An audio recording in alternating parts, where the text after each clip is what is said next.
Okay, this is the right size cylinder, and we are going to do the same.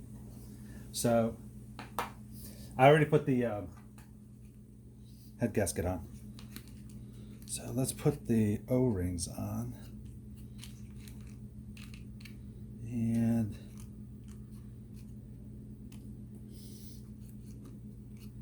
we can go from there. It's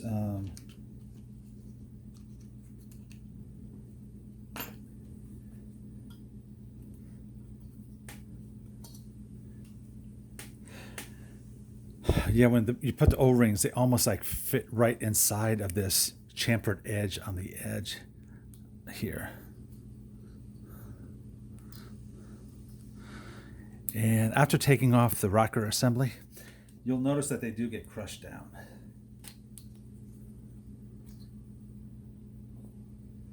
So it does really seal it up nicely, to be honest.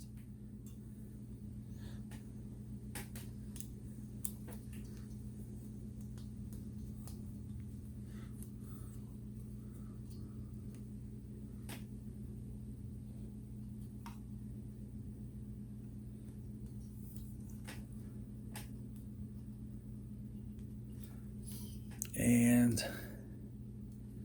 I need to preface everything by telling people I am a novice. So I'm just somebody that works in his garage, really. That is it.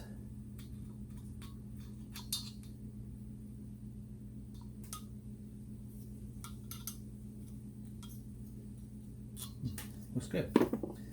Okay.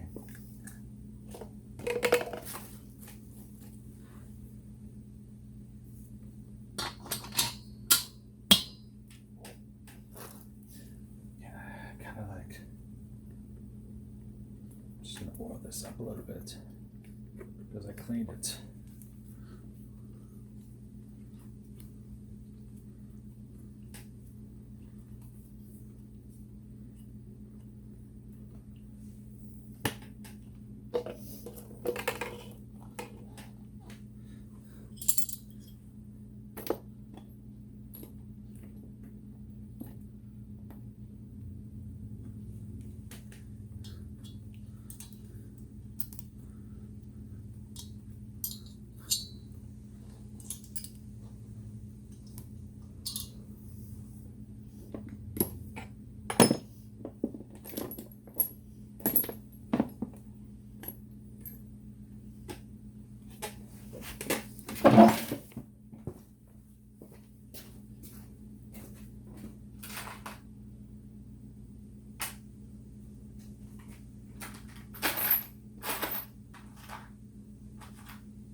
Oops, stand by, I gotta get in there. Okay.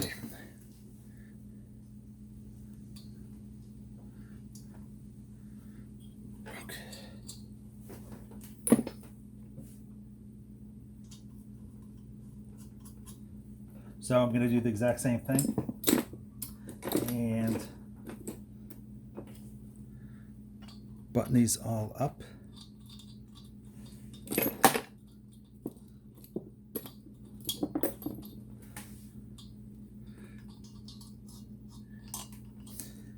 And again, The torque specs is 27.8. And we're going to be at least 27.8. So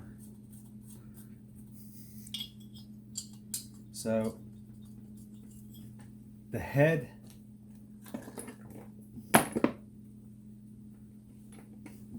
over on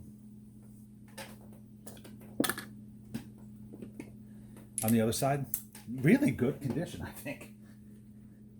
I mean, it looks great and looks really good. I'm just going to lightly cinch these up.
Okay, now let us start torquing. I'm going to start at 15 pounds. I think that's what I started on the other one. So I don't mind starting super low. It's very, doesn't cost any more money. So 15.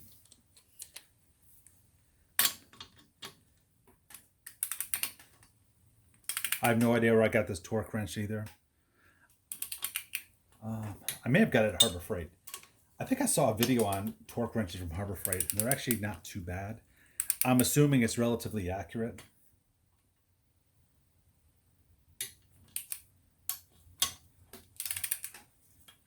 At least I hope it is. All I know is that when I'm exerting force on these bolts or on these nuts.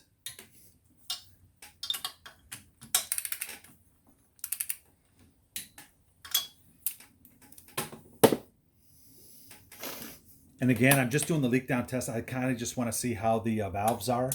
I'm not necessarily, I don't really care about the rings. I understand the rings have not seated. The rings are what they are. Not much I can do about them. I did not adjust the rings at all. I did not have to file them down. So they're as big as they are from the supplier. That's it. So I'm going to go up to 20 pounds now.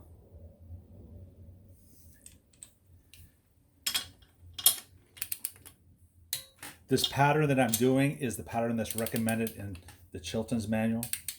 And if I sound like a broken record repeating about the Chilton manual, it's kind of because that's like one of the few references that's written that I can use. It is, I like to have manuals. And this old tractor is great. And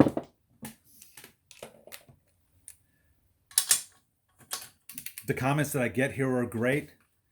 Everything from Ambo Man is fantastic. He is,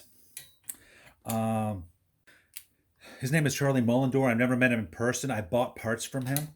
And he owns a shop up in, I think, Antietam, Maryland. I think his the name of his company is Antietam Cycles. But he is like the East Coast guru for Moto Guzzis. So to say that he wrote the book is kind of like an understatement. He actually, if you go to thisoldtractor.com, probably a good portion of everything that's on there is from him.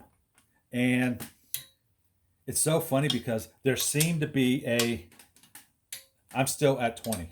There seems to be there's like an East Coast guru in Mr. Mullendorn for Antietam. There's a Midwest one with Harper Moto Guzzi, and there is there are like two on the West Coast. One is Cycle Garden, and one is Moto Guzzi Classics. So very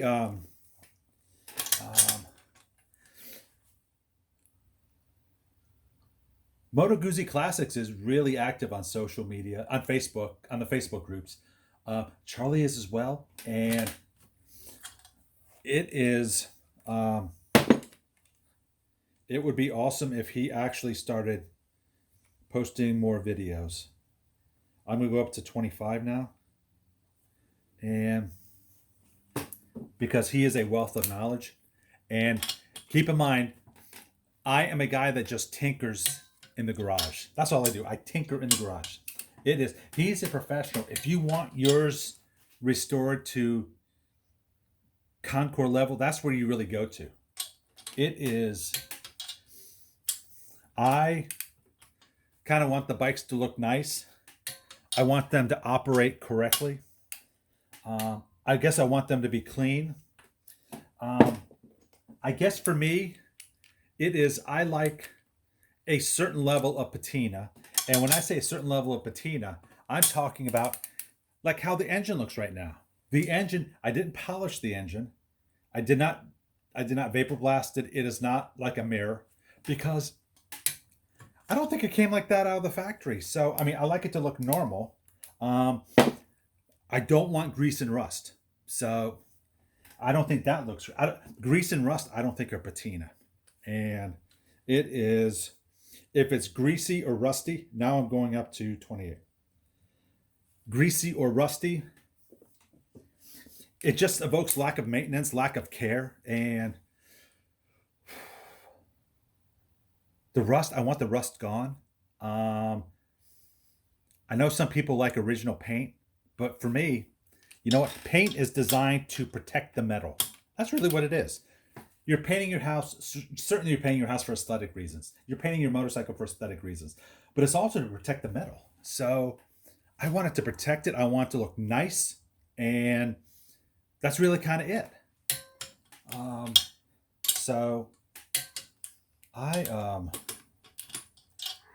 you're going to notice that Ambo Man comments on my videos, which I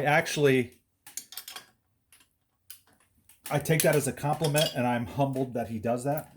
I'm humbled that he actually takes a look at it, because for me to say that I'm in his level, in his league, it's just silly. It is. He's a professional for doing it for probably 30 years. I'm gonna go around again, and I am not. I am a guy that is just working on these bikes in his spare time in his garage. And I have this one to wrap up. I actually have another bucket of parts, but I've already got the frame powder coated. That's the one I mentioned where I had a friend of mine powder coat a frame, and I'm gonna have to chase out all the openings, so I'm probably never gonna powder coat again. And then I have I think it's a 75 Convert, which is going to be spectacular. I mean, it looks like 10 miles of bad road. It looks like the seat basically dissolved. There is no seat, but the camera cut off there, so I don't know how much you heard, but it is, I hope these videos pique your interest. That's really what they're designed to do. They're definitely not a how-to video, and because I'm not the person that can do a how-to. I can only show you what I do, and